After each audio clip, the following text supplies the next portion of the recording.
Isaac and his mother lived alone in a small house on a hill. Isaac kept to himself, drawing pictures and playing with his toys as his mom watched Christian broadcasts on the television. Life was simple, and they were both happy. That was until the day Isaac's mom heard a voice from above. "Your son has become corrupted by sin. He needs to be saved." "I will do my best to save him, my lord," Isaac's mother replied, rushing into Isaac's room, removing all that was evil from his life. Again, the voice called to her. "Isaac's soul is still corrupt. He needs to be cut off from all that is evil in this world and confess his sins." "I will follow your instructions, Lord. I have faith in thee," Isaac's mother replied, as she locked Isaac in his room, away from the evils of the world.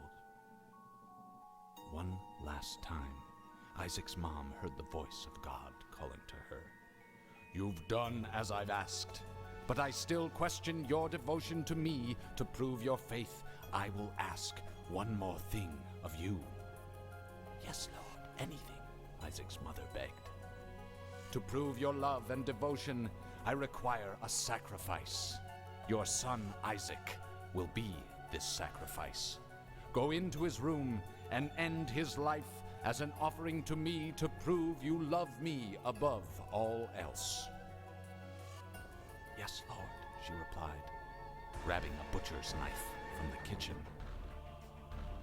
Isaac, watching through a crack in his door, trembled in fear. Scrambling around his room to find a hiding place, he noticed a trapdoor to the basement hidden under his rug. Without hesitation, he flung open the hatch, just as his mother burst through his door and threw himself down into the unknown depths below.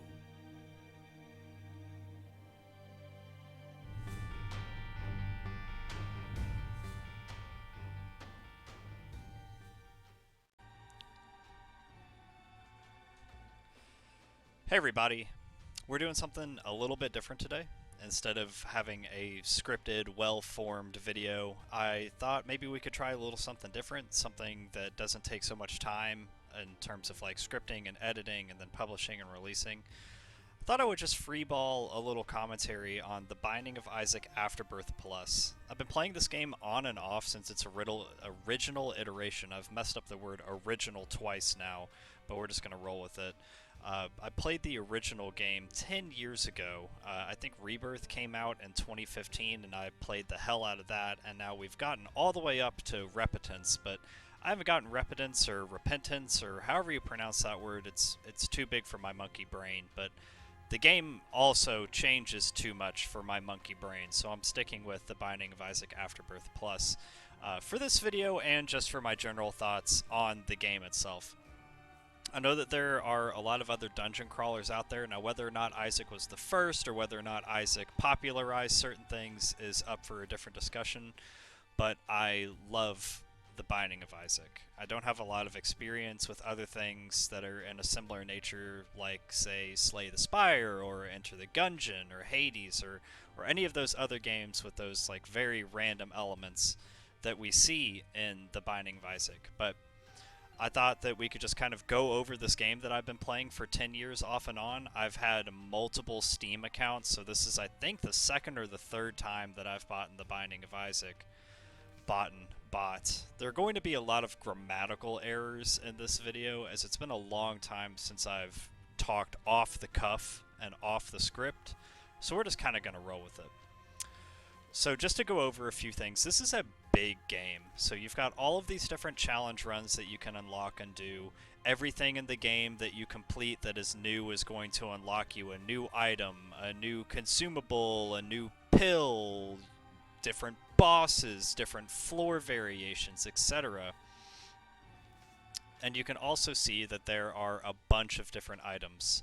So 474 items that I've discovered. I think that there are over 500 in the game, so I've still got some time to go there. And I have 302 out of 403 secrets. So my goal is to get all 403 secrets and then work on getting that best streak from 5 up to, as high as I can get it to go. I've seen a lot of people that do a lot of Eden streaks, Eden being one of the most random characters in the game, giving you the most variance that you possibly can throughout the game.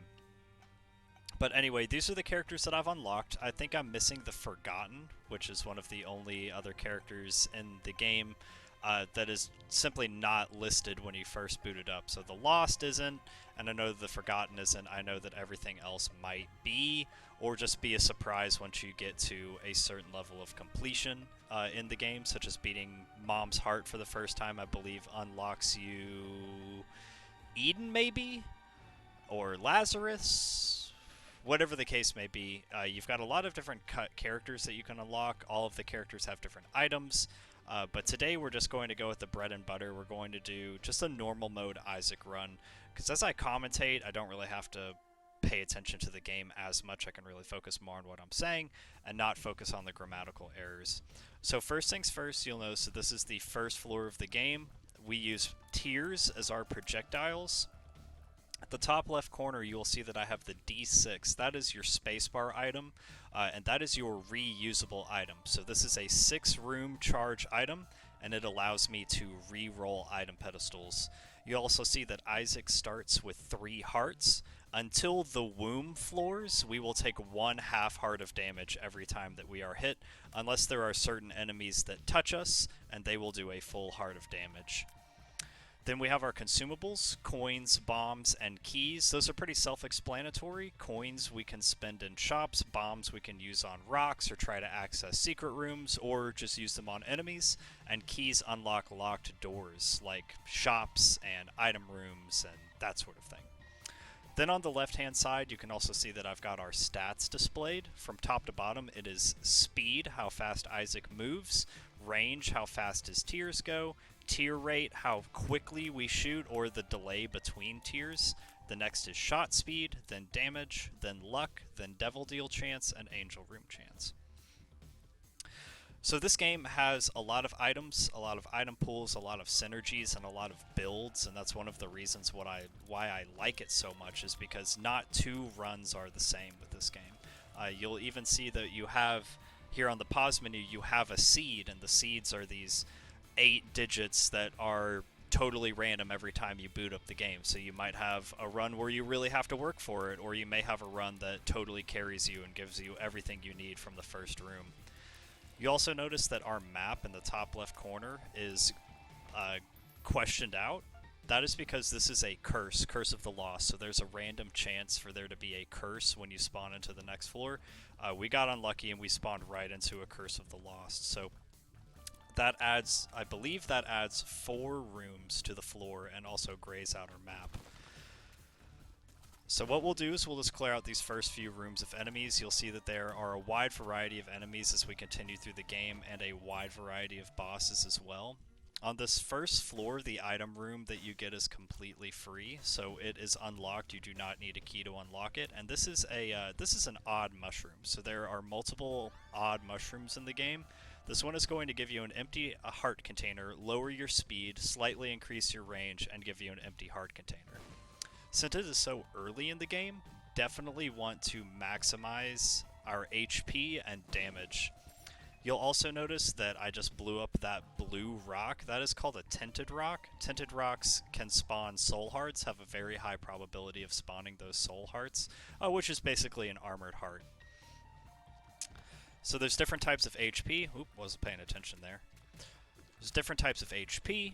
There's different types of items. Items do different things. They change the look of your character. In this case, Isaac doesn't look very different, but I'm sure that we'll get an item that will drastically change his appearance as things go on. But yeah, just been playing this game off and on for a very long time. I love it. And I've also got some notes here, so if you see some odd pauses, that's because I'm trying to keep my phone awake.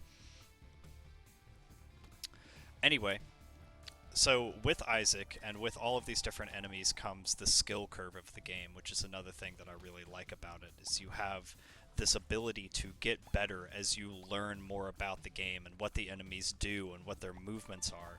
how to maximize your damage on certain floors, what decisions to make and when, that sort of thing, all ties into how well you play the game, and all of these different decisions that you make will determine whether or not you win a run. So in this case, we've got 9 cents, 3 bombs, 2 keys. I would actually like to stop into our shop down here and see if there is a soul heart. So there's not, but there is this more options here, and that is something that I would love to get my hands on this early in the game. So we only need to grab 1 cent in order to get that more options. Hopefully we can get it from this floor, from one of these poops here. So we got nothing.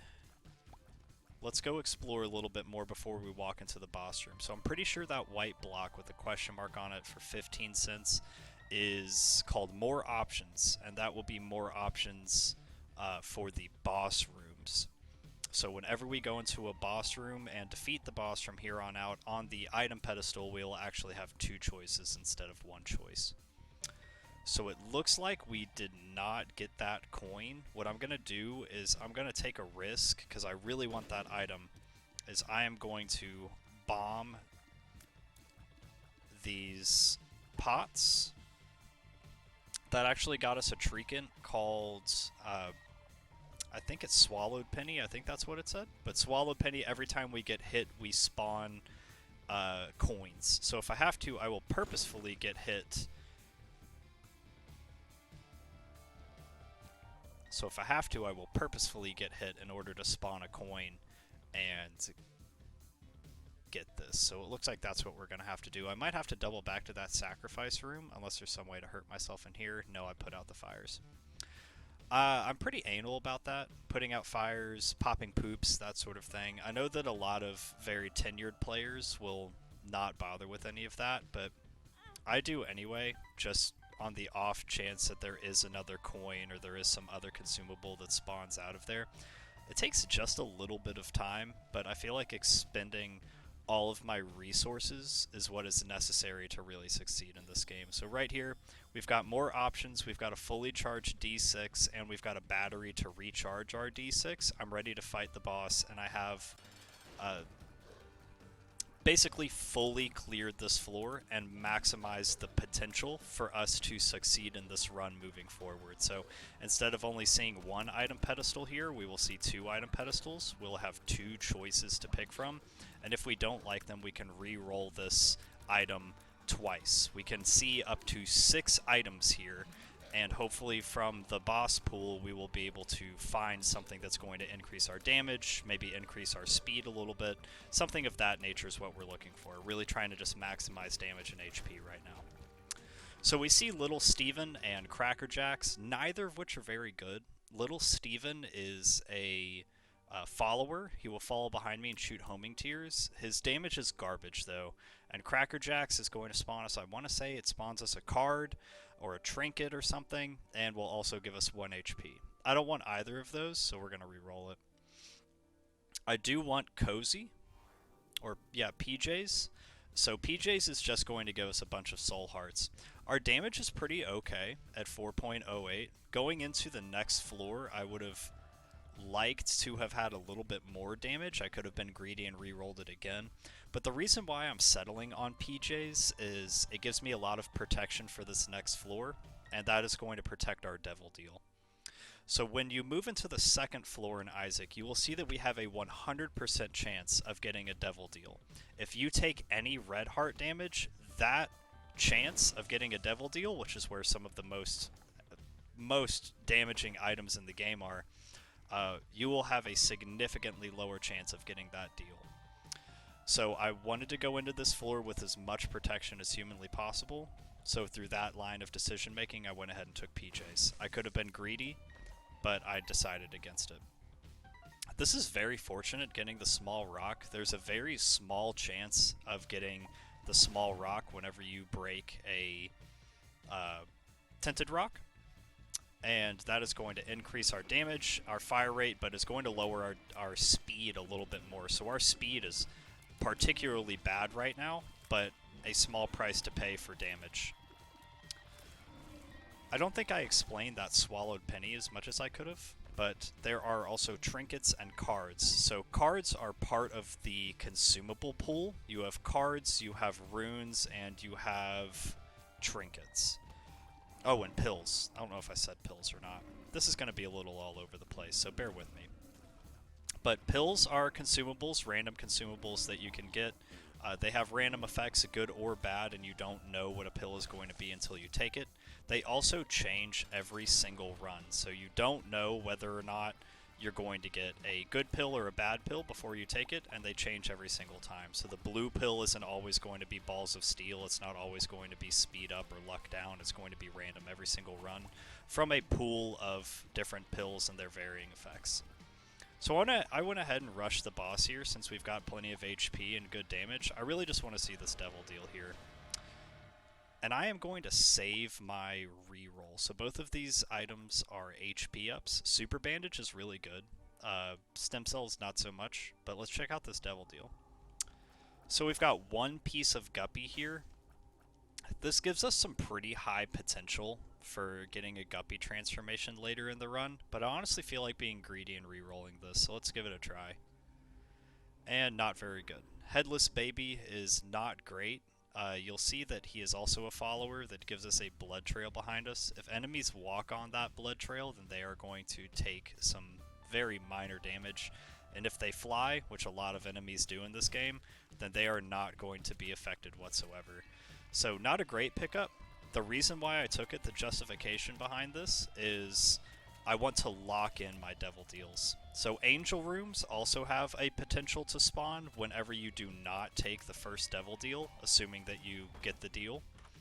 And angel rooms just have significantly less powerful items in them. So tinted rock here and a battery, kind of like the best of two worlds, the best of both worlds I should say, and we have a spare key to go into the shop and plenty of coins to spend. So let's see what we're working with in here. We've got another soul heart, we've got mom's key, neither of which are particularly good. So I think I'm gonna go re-roll these boss items, and I'm gonna take the halo. So the halo is going to give us all stats up, or pretty much all stats up. It's a pretty minuscule damage up, but I really took that to get us up to base speed and a higher shot tier rate. Might as well pop into this last room here, and we have Sloth, which is a mini boss. Sloth typically drops a card. The Hermit is going to teleport us to our shop. Might be worthwhile if we can get to the boss rush in time and get out of there, but I'm really taking my time on this run and just trying to maximize everything that I possibly can. No need to rush. So we'll move on to the next floor. This run's actually going pretty well. But this is not typical. You know, I'm used to playing on hard mode, which is going to give you significantly less consumables, harder rooms, things of that nature. So I am used to a much higher damage curve than what we are at right now. I also don't think I explained Sister Maggie, and before we explain Sister Maggie, this coin has a glint on it. This is going to give us a luck up. So that is a lucky penny. That is just one of the unlocks that I got through playing the game and doing different things throughout. That's just going to increase our luck stat, so if we have any like random chance tiers, for example, like Tooth Shot, then we will have a higher probability of collecting or of getting that Tooth Shot tier. Sister Maggie, which is what we collected on that last floor in our item room, reason I took her without really forcing a reroll or anything like that is because she is part of the Devil Deal pool as well. She's not a terrible, I think they call him familiar. She's not a terrible familiar by any stretch, but she's definitely not an ideal pickup to see in a Devil Deal room, so I would much rather just get her out of the pool and not have to see her in the future, or not have to potentially see her in the future. So here, this red card here has a chance of giving us a Joker card. Instead it gave us a question mark card, which is a double active. I think this gives us another use of our spacebar item once it's charged. I'm not 110% to be honest. And I also am going to take Spider Mod for no other reason than I like Spider Mod. So you'll find that some items, as you learn throughout the game, or just through your time playing the game, that sometimes the items that you find are going to be completely benign. They're not going to have a very large effect. Some items are also going to like totally ruin your run, like Dunce Cap or the Clicker or things of that nature, that are just going to absolutely ruin your run. A lot of items are going to be in between, where they're good and they're bad. We actually got a 33% chance of a deal here, which is great. And we are seeing... We already saw Guppy's Hairball. We didn't take it. What I think I'm going to do is I'm going to take both of these items. I'm going to grab the Satanic Bible first, because the Dead Cat is going to automatically set us at 1 life, and I would rather have some HP rather than no HP. And then I'm going to re-roll this item. So we got Rotten Baby. That's not bad, and we're already conjoined, so that's pretty good. You're going to see that we get this triple tier effect. That is from having 3 familiars out of a certain familiar pool. So let's carry on and clear out this floor. Another thing that I really like about Isaac, and again, this is Scatterbrain, so I could have touched on this in a less formal way a couple of minutes ago, but just roll with it. Game intel is very, very important. So like knowing what items do, knowing what synergies there are in the game, that sort of thing is very important to ensuring that you win the run and beat the game. So knowing what items do, knowing what they look like just from their pedestal, that sort of thing. Wow, this is such a great pickup. So this is Polyphemus. This gives us mega tiers. You will notice that our damage went way up, but our tier rate went way down. But we fire these massive tiers now, and the rate actually isn't that bad. So this is incredible. We will be one-hitting a lot of enemies, and our Rotten Baby is going to do a significant amount of damage. So that is an incredible find. So Poly pretty much synergizes with everything. It's a one-stop shop for next to a 1 run. So this is a very, very, very powerful item. I completely lost my train of thought. Let's re-roll these. And a pentagram. That is incredible. So pentagram is going to be a straight damage up, and it's also going to increase our Devil Deal chance on every floor moving forward. So yeah, an inexperienced player may not have known what Polyphemus does, and if their run called for it, they may have chosen to not take this item. Now, why they wouldn't take this item, hard to say, but you know, someone may have a winning run and then find a dunce cap and think, oh, well, surely that gives me a decent effect, only to find out that it makes you permanently shoot tiers as if you had the Are You a Wizard effect from your pills, which basically makes you shoot diagonally. It's very, very hard to aim. Or at least I'm pretty sure what that item does. That's what that item does. Regardless, Poly, Brimstone, items of that nature, Dr. Fetus, I would consider to be a 1 run.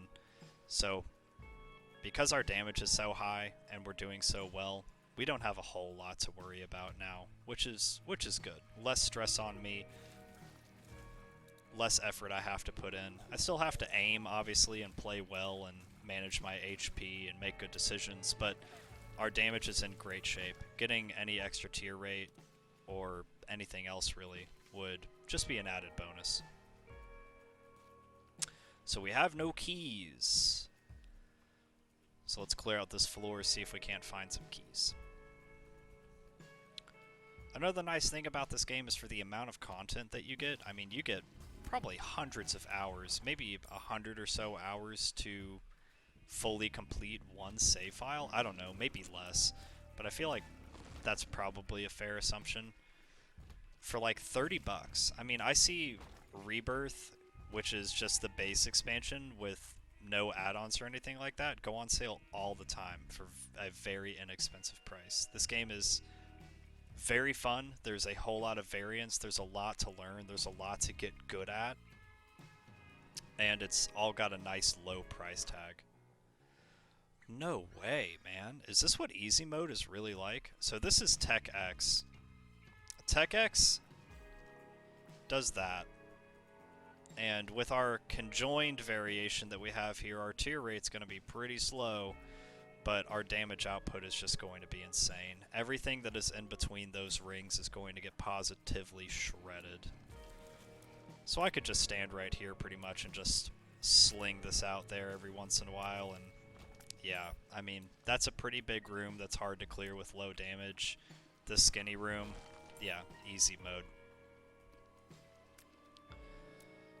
So this is pretty nuts, and you also don't have to charge it up fully. Since our tier rate is so bad, we will have to, but really a small price to pay for the crazy damage that we're going to do. Let's see how much damage it does. Yeah, half health in one shot, and you're gone. Oh, that tier was really lingering. Goodness. Okay, so we've got another guppy piece. That is incredible. We are... Oh!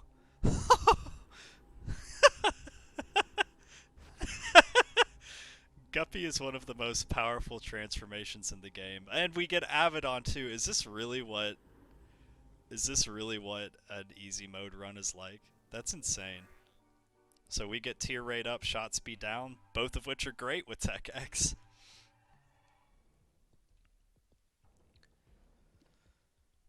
But while we're on the subject of different synergies, Guppy allows you to fly, so I really could have avoided those spikes. Every time I hit an enemy, we are going to spawn a fly, which you will see hovering around us. That fly is going to do, I want to say like 1.3 or 1.5 times damage, which is exceptional damage. Our Rotten Baby, who is also spawning flies, will do that. I'm pretty sure flies have a base power rate of 1.3 times what your damage is currently at. And at this point, we're pretty much just going to coast through the rest of the run.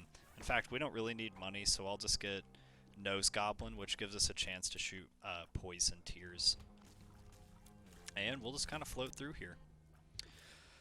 So these synergies, it's very important to know your transformations, know your synergies, because taking Guppy's Collar all by itself, you know, wouldn't be the best idea unless you knew that you were investing in getting Guppy and it was early on in your run. Later on in the run, I don't really think that it's worth a red heart. Those sort of things are just worth knowing and worth memorizing, making those correct decisions every step of the way to ensure that you are maximizing your chances of completing the run and beating the game.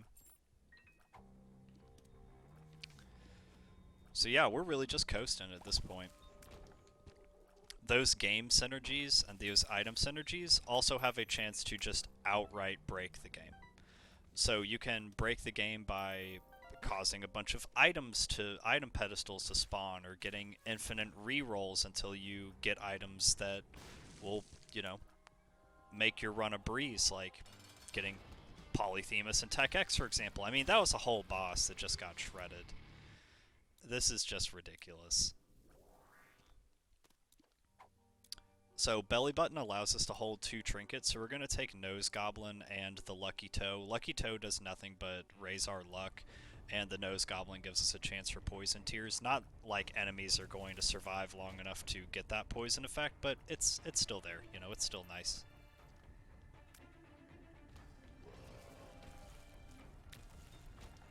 Let's pop in. What's poppin'? Alright, a quarter, sure, we'll take that. So this is just going swimmingly.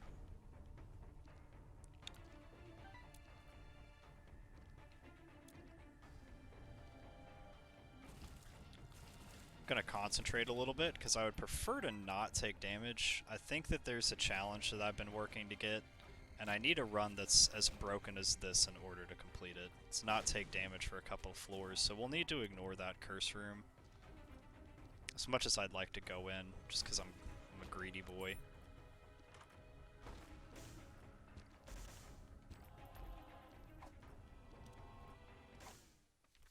Oh, well, I'm invincible, so I can pop that open.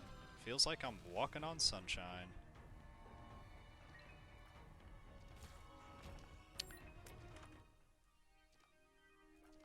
So we'll touch this book. We've touched a second book now.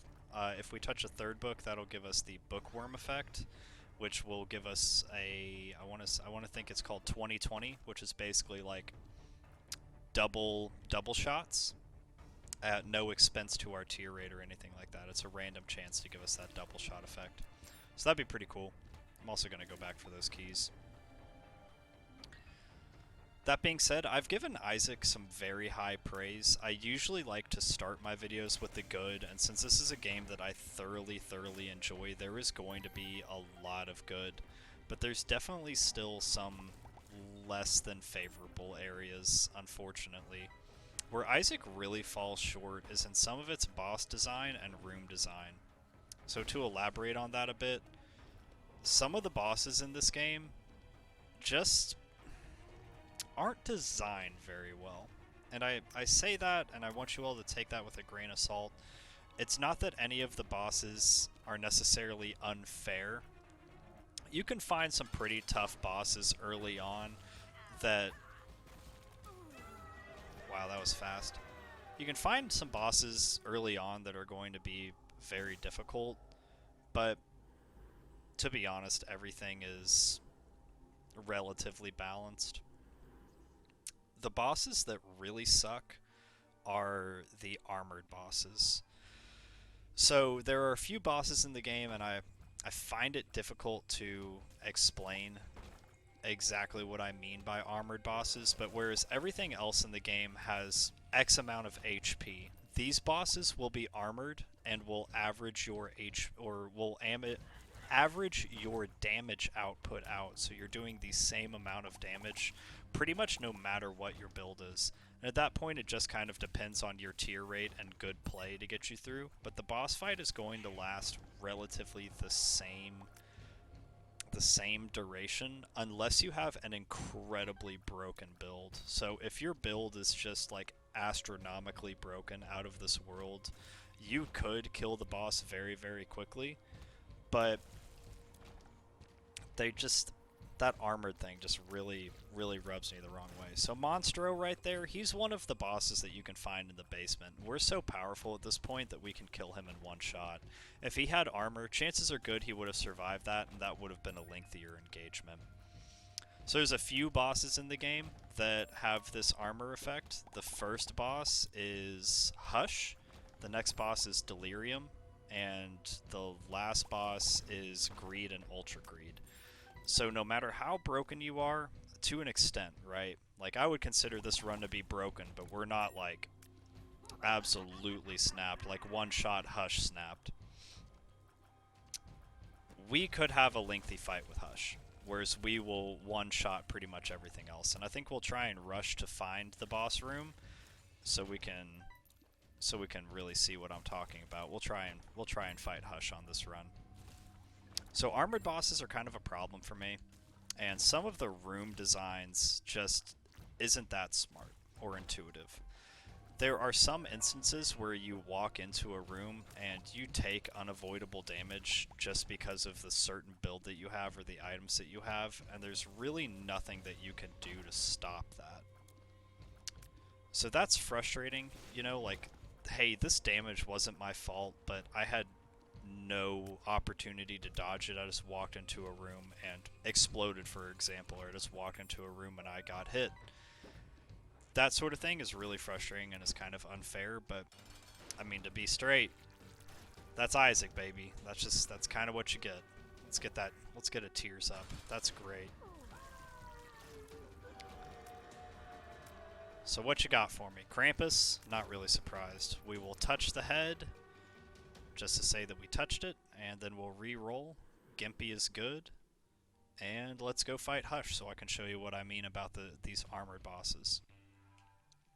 So Hush is a special boss. You have to beat Mom's Heart within 30 minutes. And we'll take Dark Bum too, why not? Actually, that was a foolish decision. We should have checked the shop first to see if there was a battery, which there was. And now we'll pretty much just donate the rest of our money to the donation machine, or as much as it'll let us. So that's not too bad. My current goal is to get 100%. We'll take Tractor Beam. That gives us a tears up too. Yeah, that's pretty good. Don't want that. We'll collect the rest of this, not like we need it. But if you beat Mom's Heart within 30 minutes, you will have access to Hush. If you beat Mom's Foot within 20 minutes, you have access to the boss rush. You know, so there's a lot of different avenues that you can take. So this is very similar to the blue baby fight that you will see in the chest. I do not believe that this boss is armored, but the second phase of this fight definitely has armor. So this is Hush proper, and you'll see that he is putting up a lot more of a fight and can handle all of this damage that we're putting out. If we had, you know, 10 damage at this point, he would probably be taking a similar amount of damage. So it really just depends on having decent damage and a decent tier rate to beat Hush. It's really all about tier rate. So if you find something that can break the tier rate, then that's what you're going to be looking for. But since we are in such a good position health-wise, damage-wise, and we've got all of these flies going, we're dealing a lot of damage to him. That sucks. We're dealing a lot of damage to him in a short period of time. And by that I mean that we have a lot of tick damage, and that tick damage is really what you want to look for. If you had just Polyphemus with no Guppy, this fight would last forever because Hush would be able to tank pretty much all of your shots. This whole armor thing is kind of hard to explain, so maybe I'll put something up on screen to better explain, like something from the Isaac wiki that will explain exactly what I mean by this whole armored enemy concept. Regardless though, we are really pumping in the damage with all of those flies, and Hush is dead, so that fight went swimmingly. So now we have an opportunity to go to Delirium, which is another armored boss, but I'd rather show off as much as the game as we can, so we're going to go up to the Cathedral. We also chose to take the Polaroid from Mom. So if you remember earlier, we took that more options on the first floor out of the shop. More options does not affect the Mom's Foot fight. So Mom's Foot will always yield, after a certain amount of Mom clears, will either yield the Polaroid or the negative, and you will have a choice of pursuing the Polaroid or the negative to take different routes to get to the end of the game. The Polaroid, when you are on less than, or at 1/2 red heart or less, nice, Dark Bum proc. If you are at 1/2 heart or less, red heart half or less, you will get 5 seconds of invincibility. If you are at 1/2 heart or less with the negative, then you will get a Necronomicon effect, which is basically like, I think 400 flat damage to the whole room. And Isaac is dead. So this game's a little tilted in terms of its story. As you've noticed, we killed a tumor, a foot, a fetus, and now we have killed the main character of the game, Isaac himself. So basically, this game is very, very religiously driven. That's going to give us Bookworm too, which is cool, so I wonder if I can get that to proc. So if you'll see there, every one of our shots has the opportunity to have a doubled effect. So there, that middle shot there, we shot twice. So that is exceptional, basically just doubling our damage. And we'll take a couple of these, and then with these items I really kind of want to roll for something that, you know, is either going to up our damage and make us really, really cracked, or something that I haven't picked up before. But anyway, so Isaac's mother is very religious, and maybe I'll go ahead and put the opening cutscene right at the beginning of this video so everybody can understand kind of what we're working with here. But Isaac's mom is a religious nut and basically runs Isaac's father off. Isaac blames himself, and he ends up hiding in the basement of his home, and this basement is where he dungeon crawls through all of these floors until he reaches the end of the game. Now, the end of the game, pretty much all of the endings of the game lead to some tragic end for Isaac, with this wow, these are great. With the chest ending being the, I want to say the canonical ending. I guess all of them are canonical since they're all endings of the game, but it's the ending that is generally believed to be the actual true ending to the game. So Isaac is dead. Spoiler warning. He is actually unfortunately passed away as he hid in a toy chest in his room. His mother didn't think to look in there, and he ended up suffocating to death. So pretty dark, pretty tilted, but unless you really pay a lot of attention to the game, or if you're deeply disturbed by things of that nature, this game's pretty light and tame aside from all of the gross blood and poop and light cartoonish gore. It really isn't that bad, but the lore's pretty dark. I'll give it that. Lore's pretty dark. This game was actually built to fail. So Edmund, I believe his name was, Edmund McMillen, built this game to fail. He had this idea to make a game. He put it to fruition. It was just this really basic, like not even Flash or JavaScript or something like that. Just a very, very basic cartoony game. And ended up being a smash hit. So a lot of YouTubers that weren't very big at the time 10 years ago are now huge because of Isaac. So Northern Lion, Richard Hammer, Cobalt Streak, iCasper.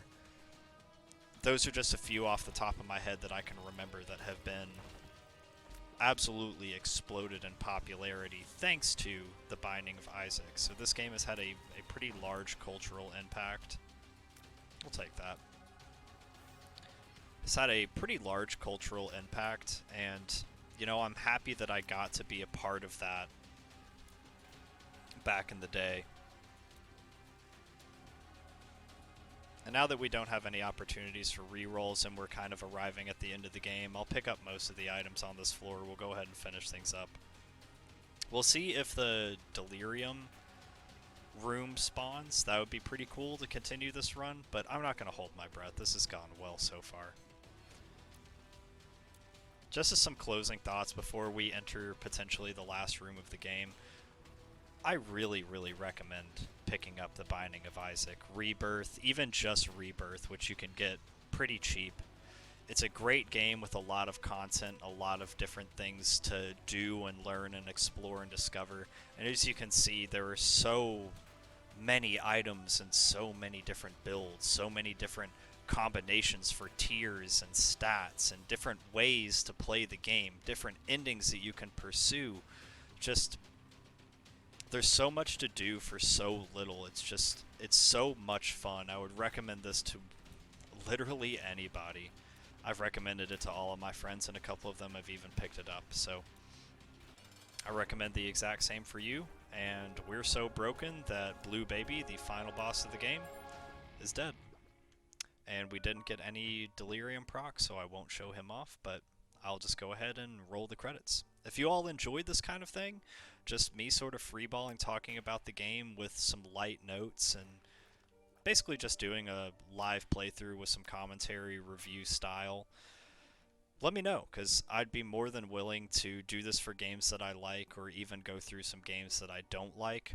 I really like to be thorough on games that I don't like, to explain my criticisms thoroughly, so that if there is ever, you know, if I ever do gain a lot of popularity, which I'm not holding my breath on, or is not really my main goal, but if I do ever get some widespread attention, I want my thoughts to be very clearly established, well defined, and have a lot of visual evidence of the errors and shortcomings in those games. Just so people can really see where I'm coming from and have a greater understanding. But with games that I like, it's kind of hard to explain why you like a game. I mean, I've gone over all of the things that I do like about this game, and that might not be everybody's cup of tea, but it sure is mine. So I hope you check out Isaac. I hope you enjoyed this video, and I hope to bring some more content to the table soon. I've been getting a lot of very positive comments and feedback on some of my community posts recently. I just wanted to say that I'm alive, I'm thriving, I love you guys. I just don't really have a lot of time for YouTube right now, and as much as I would like for this to be priority number one and for the channel to explode in popularity, I've started a new job, I've got a new girl, life's just really going quite well for me right now, and I'm just going to keep following the path and doing these videos when I can, simply because I enjoy it. Anyway, I hope you all have had a blessed few months in my absence, and I hope to see you all again soon. if you want to connect, drop a comment down, and we can discuss anything that you like. And keep an eye out for my community posts, because I'm gonna post some more community stuff that isn't related to gaming. Just how are you all doing? Rate your happiness on a scale of 1 to 5, that sort of thing. Anyway, good night.